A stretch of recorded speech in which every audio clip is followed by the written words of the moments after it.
We're going to get into that one first, and that is the situation with Naomi Osaka. She has just withdrawn from the French Open. That's a big story right now. Obviously, there was a little bit of controversy over the weekend with her talking about, with her posting that she was not going to be speaking with the press during her time competing in the French Open. And obviously that's something that's going to made news. And her post was pretty significant in how she laid out her entire perspective and what message she was trying to, I guess, get across. This is the original tweet from Naomi Osaka. Says, "Hey everyone, hope you're all doing well. I'm writing this to say that I'm not going to do any press during Roland Garros. I've often felt that people have no regard for athletes' mental health, and this rings very true whenever I see a press conference or partake in one. We're often sat there and asked questions that we've been asked multiple times before, or asked questions that bring doubt into our minds. And I'm just not going to subject myself to people that doubt me. I've watched many clips of athletes breaking down after a loss in the press room, and I know you have as well. I believe the whole situation is kicking a person while they're down, and I don't understand the reasoning behind it. Me not doing press is nothing personal to the tournament, and a couple of journalists have journalists have interviewed me since I was young, so I have a friendly relationship with most of them. However, if this organization thinks that they can just keep saying do press or you're going to be fined, and continue to ignore the mental health of the athletes that are the centerpiece of their cooperation, then I just gotta laugh. Anyways, I hope the considerable amount that I get fined for this will go towards a mental health charity. XOXO peace sign heart." Now, I read this post and for me, there were things in there that I do agree with in her trying to get across the notion that a lot of times when you're dealing with press, they try to kind of manipulate an answer out of you with their questions. That's kind of what that's kind of their game. That's what they try to do. Tennis is a unique sport. These are athletes who are mostly isolated in their work. And I mean I could imagine that being a little bit, presenting a little bit of a dilemma, especially for, elite athletes in that sport, because, your greatest highs and your lowest lows are right there, and it's just you. Like, I remember I watched, and I'm a highlight watcher of tennis. I'll admit that first and foremost. I'm not super versed in tennis, but I understand it as a sport. I understand it. And obviously it's a hugely demanding physical sport. I could never do it. It's just I'm too big. But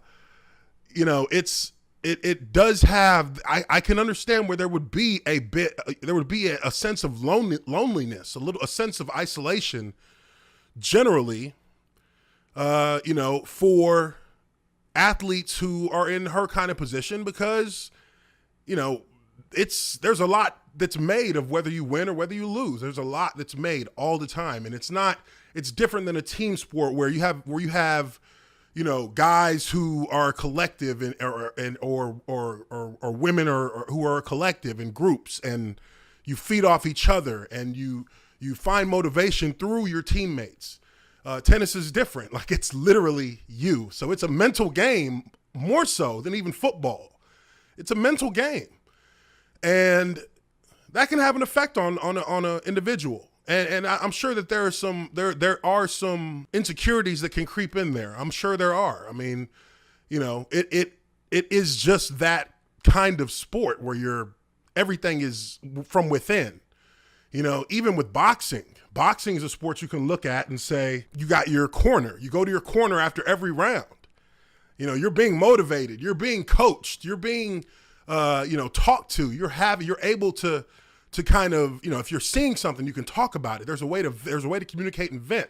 In golf, you got your caddy. Your caddy's there. He's kind of your support system as well as your ally. He's literally helping to a certain extent with you and how you approach your game and how you approach your next hole. There is a teamwork aspect that's present in most sports, even the sports that are single person sports. But tennis is a little bit different. And correct me if I'm wrong. Maybe I don't know. I know that there's got to be a coach that you work with in tennis. I know that. But I don't think that coach is there on the court, on the tennis court. I think that coach is in the stands. Correct me if I'm wrong on that, though. I'm not sure. I'm not 100% positive on that. I mean, look, at the end of the day, if she decides she doesn't want to be a part of the press or doesn't want to participate in the press portion of the tournament, then, she's going to be fined. She's going to be fined. I mean, we know that. I mean, that's kind of known in sports. If you don't deal with the media, you're going to get fined.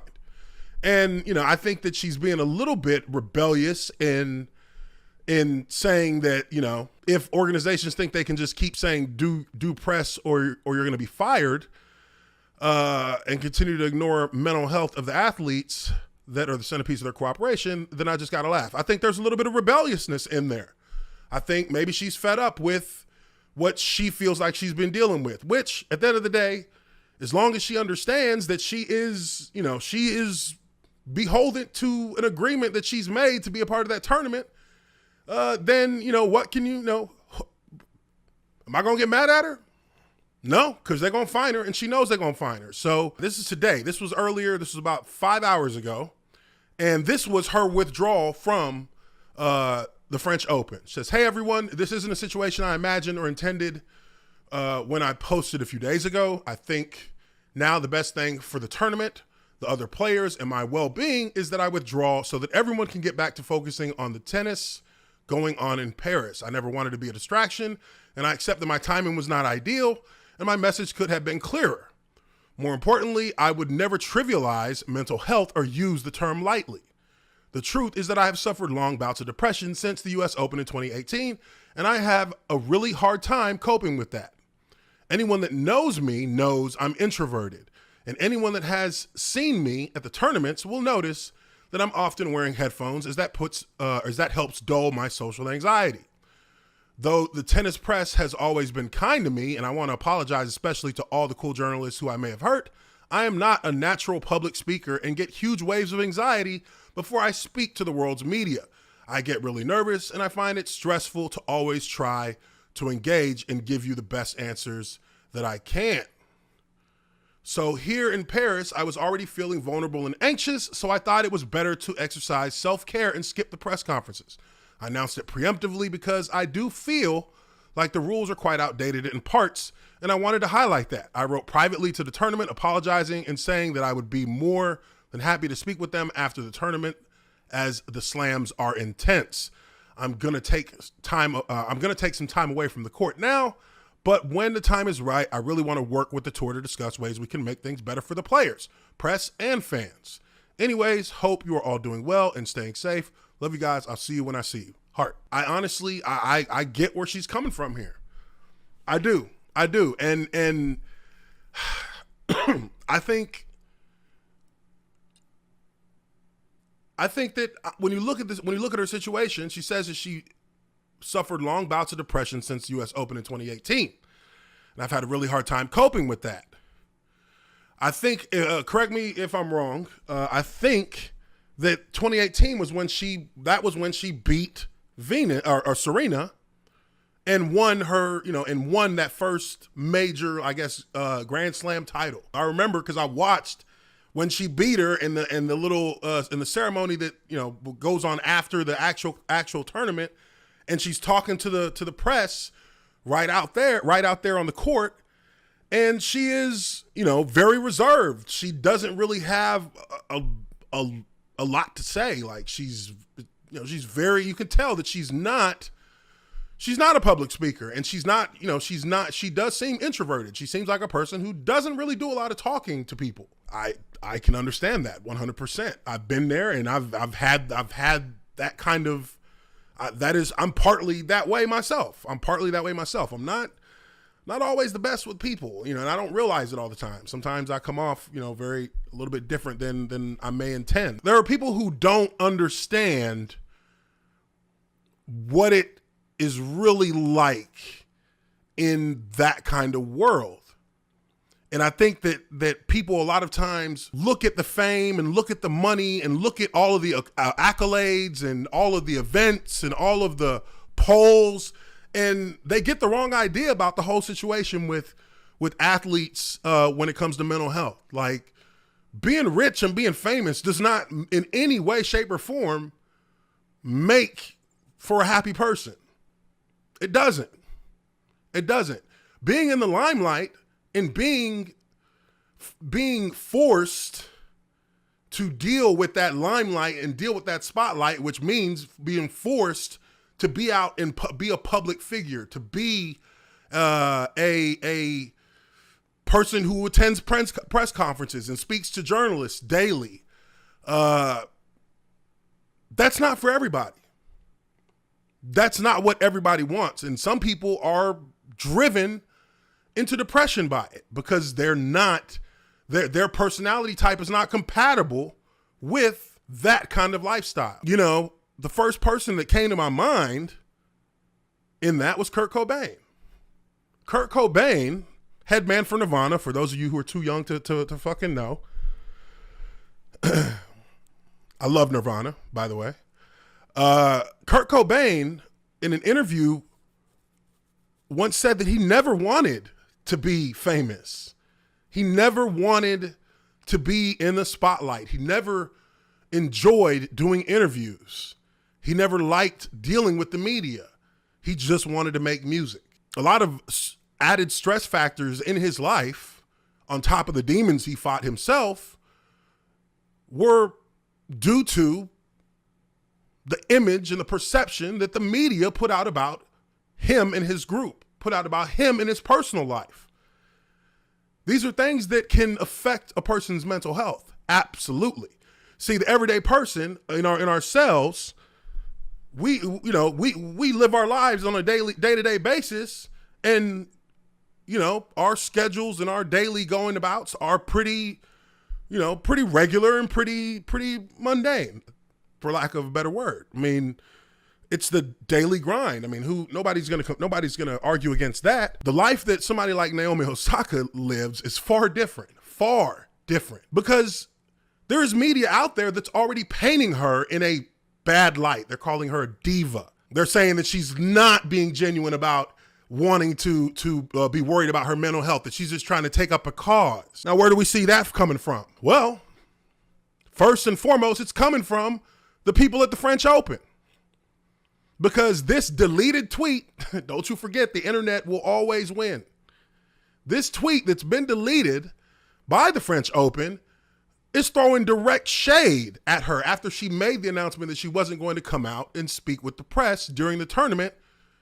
This is what Roland Garros, the French Open Twitter account, had to say about it. They understood the assignment, and they have pictures of forgive me for not knowing. I don't know who these tennis players are. Maybe that says something as well. I know who she is, Naomi Osaka. I don't know who these people are. This is the response from the people who are actually running the tournament. And this kind of brings it back to what Kwame Brown said. I mean, hell, I wasn't even planning about talking about anything Kwame Brown related today, but it rings true once again. When you don't go along with what they think is the way everyone should move forward, and by they I mean the French Open in this particular instance, they say that these people understood the assignment. Okay. Well, if you're going to throw shade at her already, then you just proven her point. You literally just proven her point. She said y'all don't give a damn about mental health of athletes, and you already throw shade at her, proving that you don't. And they deleted it, which is a double down that they just proved it. I get what you're saying, but that's literally the career she chose. See, and look, man, come on. See, that's the argument that I get tired of personally. Why? Why? Because we all choose to play a sport that we love to play. We go out there and we play with respect for our teammates, and we play with respect for the fans. We try to make ourselves available. We try to be we try to embrace our community. And the moment that we say that we have an issue with something, the moment that we say we have a problem with how something is working within our world and our system, and it's affecting us personally, it's the career we chose. See, that again proves the entire point that she's trying to make. You don't care about my mental issues. You're saying, fuck your mental issues, do the job that you signed up to do. Well, you didn't tell me that that I was going to be, suffering a depression because of it. You didn't tell me that my brain was going to, over time, degenerate into mush, and I would literally be dealing with the dementia symptoms of an 80 or 90-year-old when I'm 45. Nobody said that. So what the fuck you mean it's the career I chose? Like, come on, man. You got to be a little bit more aware than that. Because really the fact of the matter here is that she is clearly dealing with her own mental issues. The fact that she's coming out and saying it, that takes some gusto. That does take some gusto to actually come out and talk as a person who's in a position that she's in and say that. She tried to work around. The workaround was unacceptable by the people who control that machine.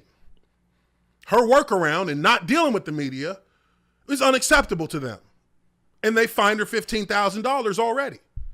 What, does that mean something to her? They could fine her $15,000 a day for the entire time of the tournament. And what would that mean to her? Nothing. Because it's not about the money y'all fining her. People have their own preconceived notions of whether or not they think she is being genuine. That's your problem, not hers. That is your problem. She doesn't owe you an explanation, really, at all. And she doesn't have to prove a goddamn thing. They've proven beyond the shadow of a doubt what football does to football players. Doesn't seem to bother the NFL that much. Get some new helmets, some new technology, and shut the fuck up and get back out there and play because you're getting paid. All right, well, cool. Just make sure you take care of me when I retire. No. That's what it is. That's what it is. And that's what anybody who sits there and says that she chose the job, she should be, she should know what she's getting in for. No, then you go do it. And you come back and report back to us and let us know, hey, it really is what she was talking about, or no, she was full of shit. It was easy peasy, beautiful, cover girl, whatever. I don't buy that shit. And I hate when people use that as their crutch. That's the crutch. Saying that you have issues mentally, that's not the crutch. Saying that you're the one who chose this profession, that's the crutch. Don't you try and put it on her that she was that fucking good at tennis that she became a tennis star and hey, it's your fault. Those are her talents. That's her determination that she put in to be the athlete she is. Because she loves the sport. She ain't do it for money, clearly. Because she's walking away from money right now with no problem. So that's bullshit to me. Don't tell me this is the career you chose to take. It's the career you were born to do. The game you were born to play. But it doesn't mean that it's not that you're invincible, that you can't have any trauma. It doesn't mean that. And that's what people need to get straight. Is that it don't mean that. And when you do that, you being a bitch when you try and put it on them like that. She came out ahead of time and said that she didn't want to deal with the press because she didn't like how some things were working with them, which, hey, you can debate that all day. But also she felt like, and she hinted at, mental health issues that she was dealing with without saying it in the first post. And then when everyone starts getting on her and jumping on her and trying to create a narrative around who she is and what she is, then she has to react. She got fined by the tournament. The tournament starts making threats immediately. We're going to fucking kick you out of here. All right, peace, I'm out. No, y'all ain't going to put that. I mean, come on, man. Y'all got to be real with yourselves on that one. Are we fucking zoo animals here or what? Because it's when you say it's what you chose to do, I feel like in a roundabout way, you looking at us like we fucking commodities for your entertainment, not people.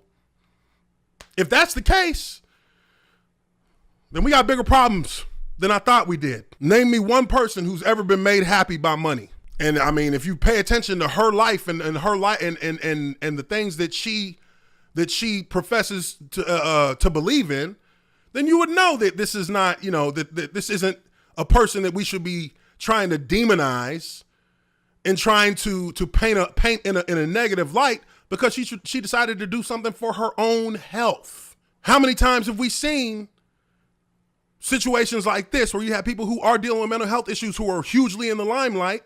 How many times have we talked about, whether it be a year later or a decade later or 2 decades later, how many times have we talked about those people committing suicide? How many times have we talked about those people overdosing and dying? And a lot of that being tied into the mental struggles and the mental demons that they dealt with because of their fame, trying to tell them that it's what they chose to do. That's weakness right there.